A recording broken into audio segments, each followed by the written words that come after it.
السلام علیکم ورحمۃ اللہ. اذان دے دیں.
أشهد أن لا إله إلا الله وحده لا شريك له وأشهد أن محمدا عبده ورسوله. أما بعد فأعوذ بالله من الشيطان الرجيم. بسم الله الرحمن الرحيم. الحمد لله رب العالمين الرحمن الرحيم مالك يوم الدين. إياك نعبد وإياك نستعين. اهدنا الصراط المستقيم صراط الذين أنعمت عليهم غير المغضوب عليهم ولا الضالين.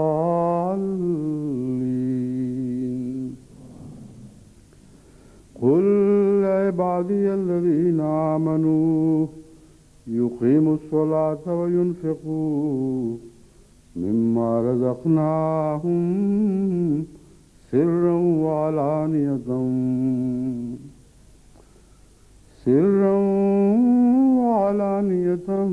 من قبل أن يأتي يوم لا بيع فيه ولا خلال. سورہ ابراہیم آیت 32.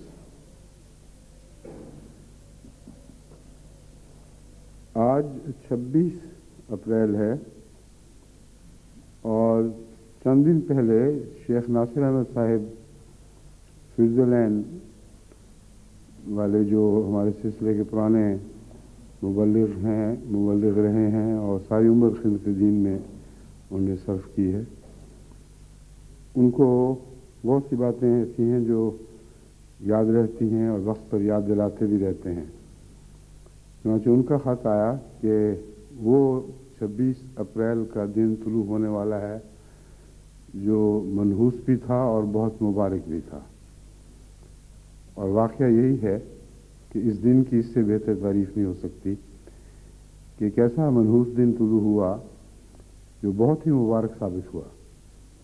مگر بیک وقت بعضوں کے لیے منحوس اور بعضوں کے لیے مبارک۔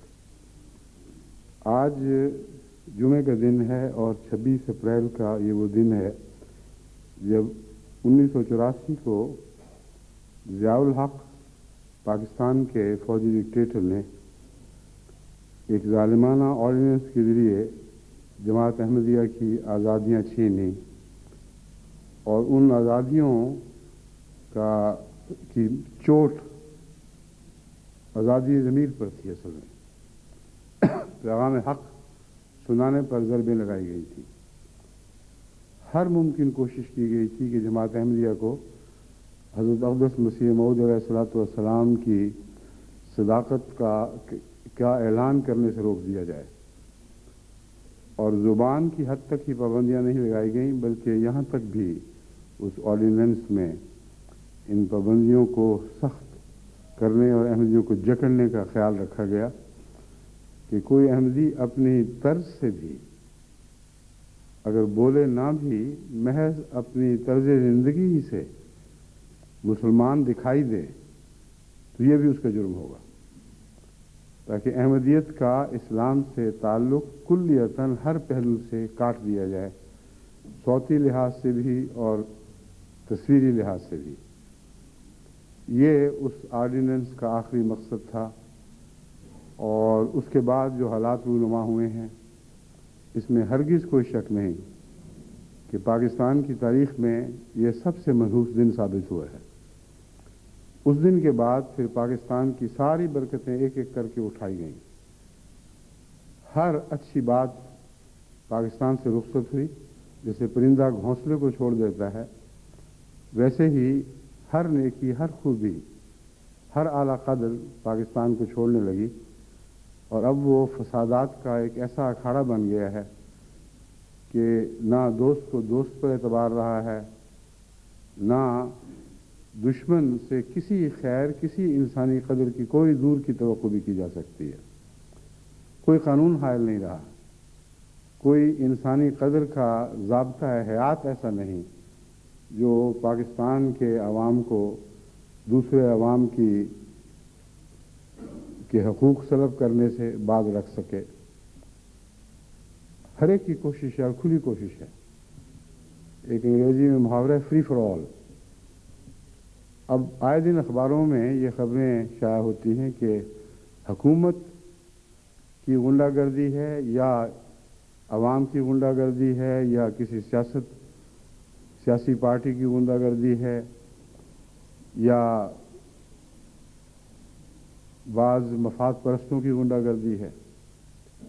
کسی نہ کسی ایک کی غنڈہ گردی کے الزام تو آپ کو ملتے ہیں، اور حقیقت میں اس کے دفاع میں کبھی بھی کوئی قطعی ثبوت پیش نہیں کیا گیا۔ سب کی ہے، سارے ملوث ہیں، فری فار آل ہے، اور مظالم کی داستان ایسی بھیانک ہے کہ اس کے تصور سے بھی رونگٹے کھڑے ہو جاتے ہیں۔ چھوٹے بچوں پر مظالم، ناموس کی حفاظت کرنے والے اداروں کی غریبوں اور بے کسوں کی ناموس سے کھل کھیلنا اور ایسے ظالمانہ طریق پر ان کی عصمتوں کو پامال کرنا کہ دنیا کے کسی ملک میں جہاں جنگ جاری نہ ہو، عام امن کے حالات ہوں، ایسے واقعات آپ کو دکھائی نہیں دیں گے۔ ساری دنیا کے جغرافیے پر نظر ڈال کر دیکھ لیں، اس طرح آئے دن ان اداروں کی طرف سے جو اس بات پر مامور ہیں کہ وہ انسانوں کی عزت، مال، جان، مکان کی حفاظت کریں گے، ان کی طرف سے عزت، جان، مال اور مکان پر ایسے حملے ہو رہے ہوں، بلکہ ان سے بڑھ کر معصوم عورتوں کی ناموس پر ایسے حملے ہو رہے ہوں کہ کھلم کھلا بازاروں کی گلیوں میں شیطانی ناچ ناچے جائیں اور کوئی نہ ہو جو ان کو روک سکے۔ یہ ساری نحوستیں اس دن کی نحوستیں ہیں اور مسلسل بڑھ رہی ہیں۔